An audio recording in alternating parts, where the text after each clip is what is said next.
Shalom Bapak dan Ibu yang Tuhan kasihi. Selamat pagi. Perkenalkan, nama saya Gerald Amason Yudi dan saya sangat senang hari ini untuk bisa mendapatkan kesempatan untuk berkhotbah di hadapan Bapak Ibu sekalian. Dalam waktu 15 menit ke depan, saya akan mengajak merenung kepada Bapak dan Ibu tentang tema kita pagi hari ini yang tentang berdoa. Bapak dan Ibu akan bisa memahami, menghayati, dan dapat melakukan apa yang dirinya maksudkan dengan berdoa.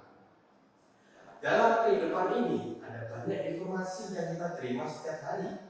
Ada informasi yang menyenangkan hati kita, ada yang juga informasi yang membuat kita sedih. Nah, saya akan bercerita sedikit tentang pengalaman saya. Beberapa hari yang lalu, saya memperoleh informasi yang membuat hati saya gelisah. Saya kaget ketika guru saya menginformasikan bahwa ujian praktek akan dilaksanakan mulai hari Senin besok. Saya mendengar informasi itu pada hari Kamis.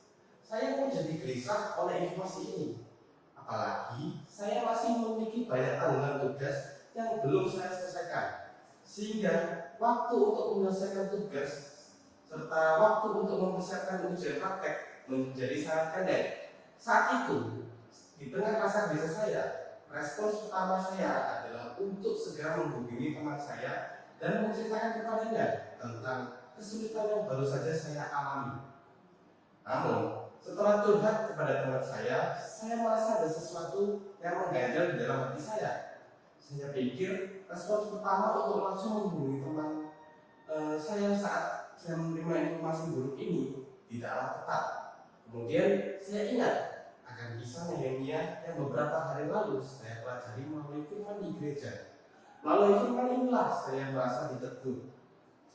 Agar lebih paham tentang kisah Nehemia, marilah kita membuka Alkitab dan marilah kita membaca Nehemia pasal 1 ayat 1 sampai 11. Nehemia 1 ayat yang pertama. Doa Nehemia bagi orang Israel. Riwayat Nehemia bin Hakalia pada bulan Kislew tahun ke-20 ketika aku ada di Puri Susan, datanglah Hanani, salah seorang dari saudara-saudaraku dengan beberapa orang dari Yehuda. Aku menanyakan mereka tentang orang-orang Yahudi yang terluput, yang terhindar dari penawaran dan tentang Yerusalem. Kata mereka kepadaku, orang-orang yang masih tinggal di daerah sana, yang terhindar dari penawaran, ada dalam kesukaran besar dan dalam keadaan tercela. Tembok Yerusalem telah terbongkar dan pintu-pintu gerbangnya telah terbakar. Ketika ku dengar berita ini, duduklah aku menangis dan berkabung selama beberapa hari. Aku berpuasa dan berdoa kehadirat Allah semesta langit. Kataku, ya Tuhan, Allah semesta langit, Allah yang maha besar dan dahsyat, yang berpegang pada perjanjian dan kasih setianya terhadap orang yang kasih kepadanya, dan tetap mengikuti perintah-perintahnya. Berilah telingamu dan bukalah matamu, dan dengarkanlah doa hambamu yang sekarang kupanjatkan kehadiratmu siang dan malam bagi orang Israel. Hamba-hambamu itu dengan mengaku segala dosa yang kami orang Israel telah melakukan terhadapmu, juga aku dan kaum keluargaku telah berbuat dosa. Kami telah sangat bersalah terhadapmu dan tidak mengikuti perintah-perintah, ketetapan-ketetapan dan peraturan-peraturan yang telah kau perintahkan kepada Musa hamba-Mu itu. Ingatlah akan firman yang kau pesan kepada Musa hamba-Mu itu, yakni bila kamu berbuat setia, kamu akan kucerai-beraikan di antara bangsa-bangsa. Tetapi bila kamu berbalik kepadaku dan tetap mengikuti perintah-perintahku serta melakukannya, maka sekalipun orang-orang buanganmu ada di ujung langit, akan kukumpulkan mereka kembali dan kubawa ke tempat yang telah kupilih untuk membuat namaku diam di sana. Bukankah mereka ini hamba-hambamu dan umat-umatmu yang telah kau bebaskan dari kekuatanmu yang besar dan dengan tanganmu yang kuat? Ya Tuhan, berilah telinga kepada doa hambamu ini dan kepada doa hamba-hambamu yang rela takut akan namamu. Dan biarlah hambamu berhasil hari ini dan mendapat belas kasihan dari orang ini. Ketika itu aku ingin juru minuman raja. Nehemia diberitahu oleh Hanani, salah seorang saudaranya, bahwa orang-orang Yahudi yang tetap tinggal di Yerusalem mengalami kesukaran besar dan dalam keadaan tercela. Tembok-tembok Yerusalem sudah terbongkar dan gerbangnya pun telah terbakar. Kabar buruk yang dibawa oleh Hanani itu membuat Nehemia begitu berduka atas keadaan bangsanya. Dalam Nehemia 1 ayat 4, respons pertama yang dilakukan oleh Nehemia setelah mendengar kabar ini adalah dengan berpuasa dan berdoa kepada Allah. Di sini Nehemia menunjukkan penyerahan dirinya secara utuh kepada Allah. Kita lanjutkan membaca pada Nehemia 2 ayat 1 sampai 9. Nehemia 2 ayat 1 sampai 9. Ayat yang pertama, Nehemia diutus ke Yerusalem. Pada bulan Nisan tahun ke-20 pemerintahan Raja Artasasta, ketika menjadi tugasku untuk menyediakan anggur, aku mengangkat anggur dan menyampaikannya kepada Raja. Karena aku kelihatan sedih yang memang belum pernah terjadi di hadapan Raja. Bertanyalah ia kepadaku, mengapa mukamu muram? Walaupun engkau tidak sakit, engkau tentu sedih hati. Lalu aku menjadi sangat takut. Jawabku kepada Raja, hiduplah Raja untuk selamanya. Bagaimana mukaku tidak akan muram kalau kota tempat kuburan nenek moyangku telah menjadi reruntuhan dan pintu-pintu gerbangnya habis dimakan api. Lalu kata Raja kepadaku, jadi apa yang kau inginkan? Maka aku berdoa kepada Allah semesta langit. Kemudian jawabku kepada Raja, jika Raja menganggap baik dan berkenan kepada hambamu ini, utuslah aku ke Yehuda, ke kota kuburan nenek moyangku, supaya aku membangunnya kembali. Lalu bertanyalah Raja kepadaku, sedang permaisuri duduk di sampingnya, berapa lama engkau dalam perjalanan, dan bilakah engkau kembali? Dan Raja berkenan mengutus aku sesudah aku menyebut suatu jangka waktu kepadanya.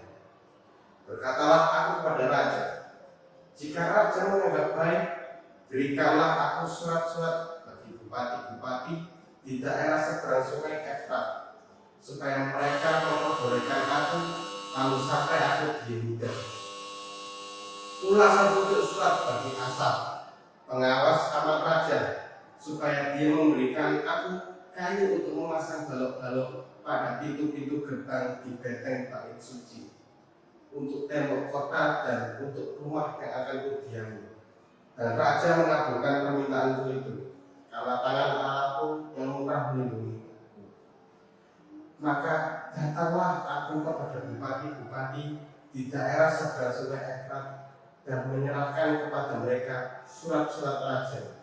Dan Raja menyuruh panglima-panglima perang dan orang-orang berkuda menyertai aku. Pada masa Nehemia, bangsa Israel adalah bangsa terjajah yang berada di bawah pemerintahan kerajaan Persia. Meski berstatus sebagai orang Israel, kala itu Nehemia mendapatkan kepercayaan yang tinggi karena menjadi pengurus minuman raja. Namun, posisi yang tinggi ini tidak membuat Nehemia melupakan nasib bangsanya sendiri. Selama bekerja akibat kabar buruk yang diterimanya itu, Nehemia jadi tampak sedih dan hal ini terlihat oleh Raja Artasasta. Raja pun bertanya mengapa. Setelah menceritakan tentang kabar buruk yang diterimanya, Raja pun bertanya kepada Nehemia, jadi apa yang kau inginkan?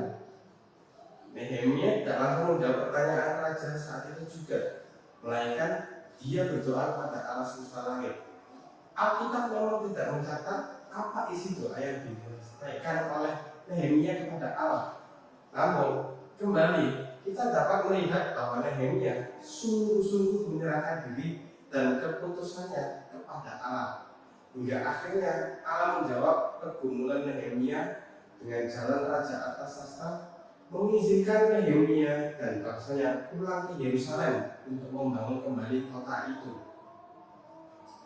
Kisah Nehemia ini begitu menegur saya. Seringkali ketika mendapatkan suatu informasi yang entah baik atau buruk, respon pertama yang saya lakukan adalah segera mencari orang lain untuk menjadi tempat cerita dan membiarkan rasa senang atau khawatir lebih menguasai hati saya. Saya tidak menjadikan Allah sebagai pribadi pertama yang saya cari. Memang dalam keadaan seperti itu adalah sesuatu yang wajar untuk segera mencari orang lain seperti teman, sahabat, ataupun keluarga untuk kita segera bercerita. Tapi belajar dari Nehemia, respons terbaik untuk menanggapi setiap informasi yang kita terima adalah dengan berdoa terlebih dahulu kepada Allah. Dengan berdoa dan menyerahkan dirinya pada Allah, Nehemia pun belajar untuk tidak mengambil keputusan yang gegabah, yang didasarkan atas emosi yang dirasakan saat itu. Meski Allah tidak segera saat itu juga menjawab doa Nehemia, tetapi Allah menuntut Nehemia pada keputusan yang tepat, hingga akhirnya Nehemia itu diizinkan untuk kembali ke Yerusalem dan membangun kota itu. Allah memang memberikan teman, sahabat, keluarga, ataupun komunitas supaya kita saling menguatkan dan turut berjuang dengan kita. Namun, seharusnya itu semua tidak menggantikan posisi Allah sebagai pribadi pertama yang ada dalam kehidupan kita. Melalui teladan Nehemia, saya belajar untuk menyerahkan setiap perasaan saya atas setiap informasi yang saya terima terlebih dahulu kepada Allah. Sebelum berbicara dan menceritakan keluh kesah saya kepada orang lain, saya belajar untuk berdoa terlebih dahulu. Untuk mengakhiri firman Tuhan yang telah saya sampaikan pada hari ini, mari kita satu dalam doa. Terima kasih Tuhan atas firman-Mu yang Engkau berikan pada kami. Kiranya apa yang Engkau firmankan bisa kami tanam di hati kami masing-masing, dan kuatkanlah kami untuk melakukan apa yang Engkau firmankan sesuai dengan kehendak-Mu. Biarlah perkataan-Mu menyegarkan jiwa kami, menghidupkan hati kami yang lemah, lesu, dan membangkitkan harapan dan kasih-kasih kami. Berkati-katilah hidup kami agar kami tetap dapat berkesempatan mendengarkan firman-Mu kembali. Berkati firman-Mu yang telah menyampaikan firman-Mu agar tetap dapat menjadi pelayan yang benar di hadapan-Mu.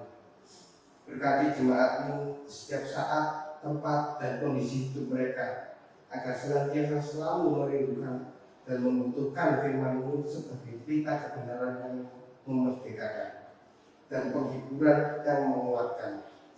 Ajarilah kami bahasa firman-Mu dan bimbinglah kami untuk selalu hidup dalam sesuai kehendak-Mu, agar kami dekat padamu. Di dalam nama Tuhan Yesus kami telah berdoa dan mengucap syukur. Amin.